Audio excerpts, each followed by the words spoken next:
Okay, this is called the inverted motor, which what that means is the motor goes up from the track. Here's the track. The motor goes up as opposed to hanging down. Inverted just means the motor's flipped up.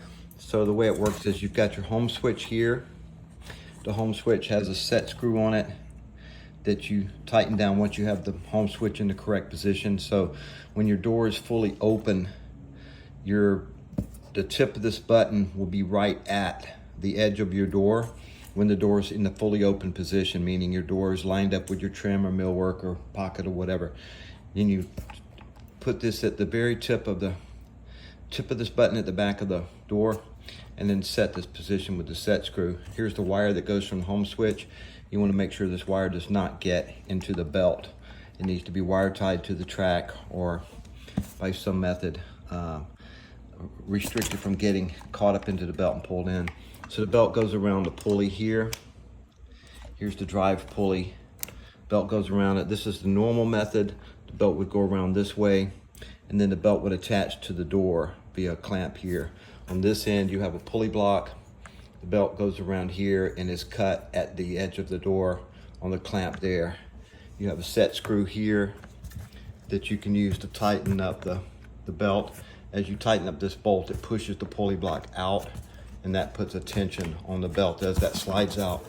Same thing here, you've got a tension bolt here, and you want to make sure that this tension nut that's inside of here, you want to make sure it's not touching the coupler, the motor coupler.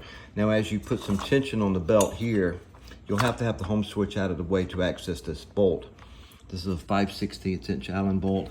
As you tighten this bolt, it pushes the motor out and puts tension on the belt. So you can put tension on the belt on both places. Once you have the tension of the belt set, then you can adjust your home switch here. There's a little cutout so you can push the home switch in if you need more room there. And then the top of the motor has your connections for, one's a Cat 5, one's a 3-conductor 18, one is a plug here that goes to your home switch. So here's your home switch here, the 2-wire, and that's going down to the home switch here, okay? Red and black wires there. That's pretty much the distinction between the inverted motor.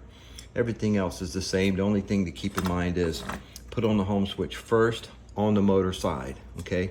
And then once you have the tension of the belt correct, meaning it's snug, then you can put the home switch further back if you need this area back here, okay? On the pulley block side, you'll make sure that slot is on the edge of the door like that.